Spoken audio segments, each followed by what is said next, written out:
Hello everyone, this is Dottie from Dot Games, or some of you know me in life as Tamara. I'm just gonna continue my little series right now, just about how to go through tough times and that life is worth living. Today, before we start, I would like to just say thank you to someone, because I got this in the mail from someone who saw one of my videos. It's called Shadows Before Dawn, Finding the Light of Self-Love Through Your Darkest Times by Teal Swan. This has just jumped up to the top of my to-read list. So, Krista, just want to say thank you for sending this to me. It really means a lot. So thank you, in case I'm not loud enough.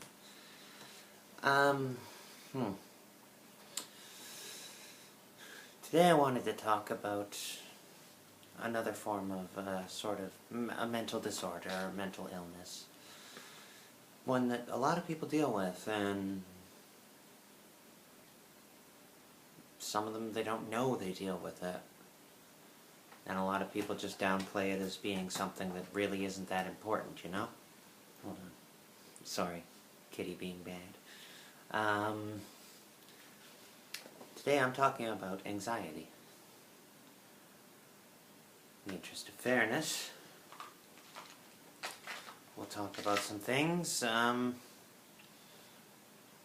Anxiety is a really, really interesting and terrible mental disorder, because it can come on from a variety of factors, the most common being like stresses from work or in life, trauma, and it can go downhill really, really fast. One of the most, like I've had, how do I put this? I've been dealing with some massive anxiety for a few years now, due to issues from my transgender process. Some people are just not tolerant of it, and they cause unwilling, unknown stress, right? Like some of the, I don't know, well, we could just get into it, but it can be crippling. Like, for the longest time, it took a lot of courage and effort just to get a picture taken, or to go outside, or, you know, just to live my life day to day, you know, like, it's really hard to explain it. There are days where I will wake up and I just can't get out of bed, or I'll be on the couch and a major panic attack will hit me, and I will literally just, you know, curl in a ball and just stay there. And no matter how much I want to move, it becomes extremely difficult to do so. And I don't know why. And everybody says, oh, mind over matter, you can just do it. And it's no. No, it doesn't work like that, I'm sorry. I wish it did. That would be great. You know, just be like, go away, mental problems. Don't want to deal with you right now. And they'd be like, alright, man. But yeah, no, that's not how it works. Me, I have to take medications, and a lot of them. I've had to for a while, and side effects exist. They make me sick. And sometimes, yeah, they make me sick, or they'll make me tired, or fatigued, or just unable to function for the most part. And that's already on top of the regimen of medicines I have to take as a transgender, male to female. And a lot of people don't understand this, and dump a lot of unneeded stress on me as a result of it, saying that I'm weak, or useless, or make things harder for everyone else? Are you sick all the time? And, well, I'll just be straight up with you. Do you take as much medicine in a day as I do? I'm willing to wager you don't. So let's start off the regimen, shall we?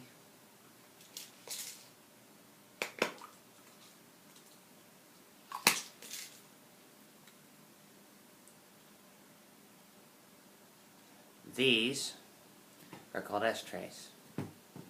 Some might call it estradiol. Has other names. Generic brand. It's what it puts estrogen into my body. I take 2 of them every day, and they have their side effects of their own. So we're up to 2. Oh, wrong one. Yeah, there's a few.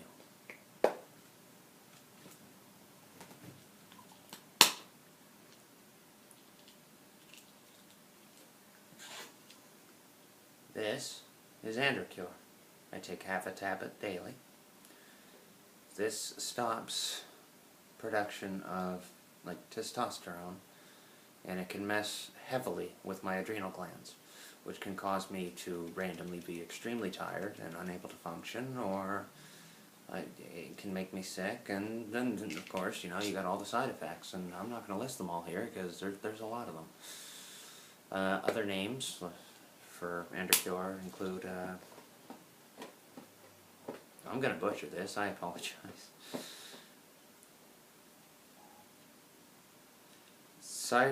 Cyproterone acetate. So I take about 25 milligrams of that a day. And there's more. And this is just the basic. If I need Advil or anything, just add on to the list. These little things here are what I take for my anxiety. It's called Zoloft.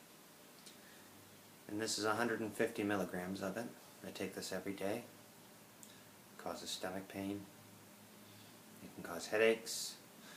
Once I overdosed on it, and it caused my throat to swell up, and I had to take a trip to the hospital. So be careful what you're taking. But it's to keep everything kind of mellow for me. And it's not a miracle. It's not a miracle pill or anything. So if I'm really stressed out, or if I'm having a really bad day, or people are getting under my skin, I can still get worked up. But for the most part, it just kind of keeps me mellow. Which is better than what I was experiencing prior.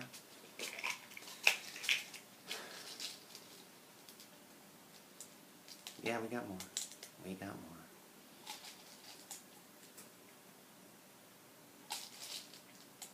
And the reason I share this is just so people who are going through things know.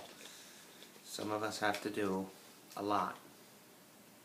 And it messes us up a lot. But it's all on the path to wellness. Some people don't understand that, and they don't have the patience for it. To which you probably just need to be educated about it. So here you go. Oh, I dropped one of those. Give me a sec. Oh, there it is. Sorry. I'm a derp. Always been a derp, always will be a derp. I'm okay with that, though. This one is something more of you may be more familiar with. These are 81 milligram ASA. Baby aspirin is a common term for it. Not everyone that gets put on like Estrace has to take these, but some people do. I take it because Estrace thickens the blood. You can only imagine what kind of side effects you can get out of that.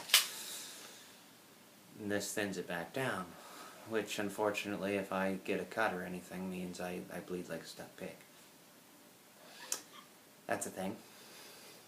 So you've just seen, that's my base regimens. It doesn't include asthmatic inhalers. It doesn't include, Advil. If I'm having one of my migraines, which happen a lot. I've had at least 10 concussions, so that's a thing. And sometimes all this stuff together just makes me feel sick, nausea.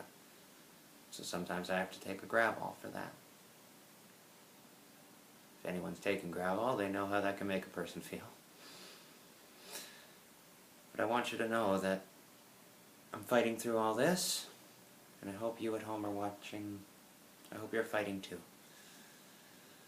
I know sometimes things seem dark and things seem way too hard, harder than they should be, and you know what? They are. Everything's hard. You'll hear a lot of people that are casting doubts on you say, everything's hard, everyone has problems, there's all this. This is a difficulty on a whole different level. And people need to respect you. They need to be patient as you transition through these issues. But just know there are people out there who do care about you and understand. I've met many in my time, and I'm very thankful for each and every one of them. I'm not going to list them all here, because if I left any of them out, well, I'd feel awful. But anxiety can cause all kinds of things. It can lead to paranoia, which is part of my personal PTSD diagnosis, but the doctors assure me that my paranoia is legit, because, you know, I had my face shoved into a wall and kicked a bunch of times, and I was assaulted, you know. Paranoia is a very natural thing after that. But I don't think people around those with such conditions understand that I'm constantly watching what everyone's doing. And some people get uncomfortable with that because they think, well, Tamara, she's going to get me. No, I'm more worried that you're going to get me. And when I say get, I mean physically harm. So when you see me glancing over my shoulder or looking around, I'm just looking to see if anyone's bothering me.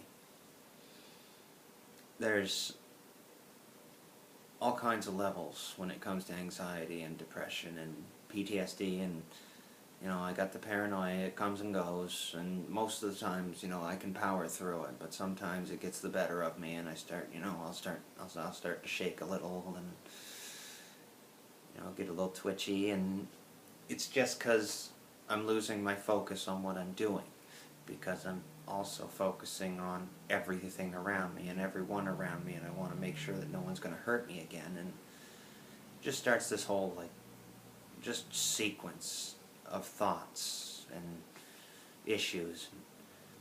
And that's just one facet of it.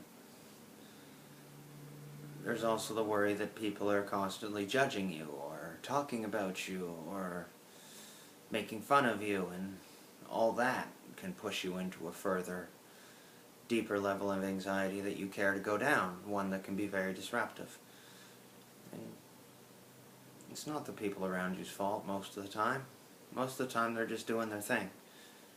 But that doesn't change the way that you, the sufferer, is viewing the world around you. Especially if it's compounded with multiple anxiety disorders, or maybe you have PTSD as well, or maybe you're just fresh off a concussion, or any of these things. They all have impact, you know? And sometimes you have to realize that people aren't going to be patient, and they're going to judge you, and they're going to push you, and they're going to kick you, and there's good people out there. There really is. I know, and I work with a lot of them. And I'm very thankful for the ones that I do know. But the bad ones make things very hard.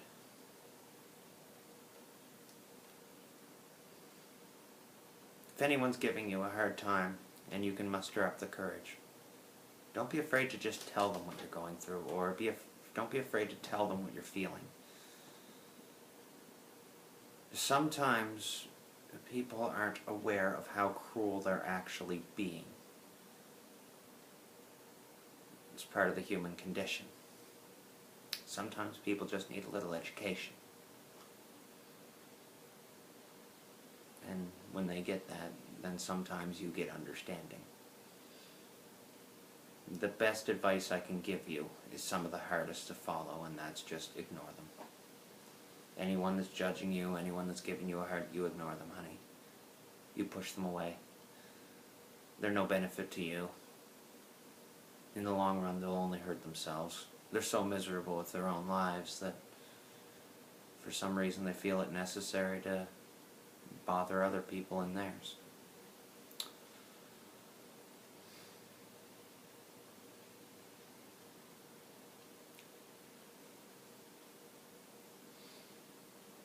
But there's good people out there. They're out there in all walks of life. If you're ever feeling like you're having a hard time, don't be afraid to tell your doctor. They won't say, "You're crazy," and lock you away in like one of those old-timey asylum things. They will try to help you first. And I encourage you to take that help. Anxiety, a lot of people push off as everyone has anxiety and everyone has problems and there's all these issues out there and oh, get over it, honey. Anxiety is a serious thing. And if it's causing disruption in your day-to-day life, I encourage you to seek help.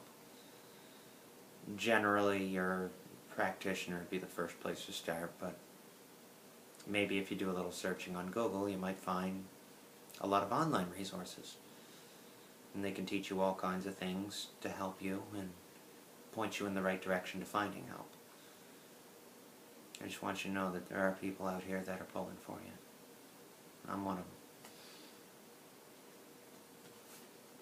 And according to stuff I'm getting in the mail, there's other ones out there too.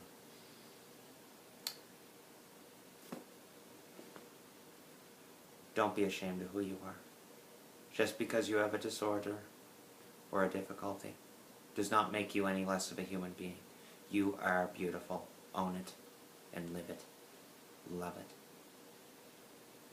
Until next time, this is Dottie saying bye-bye.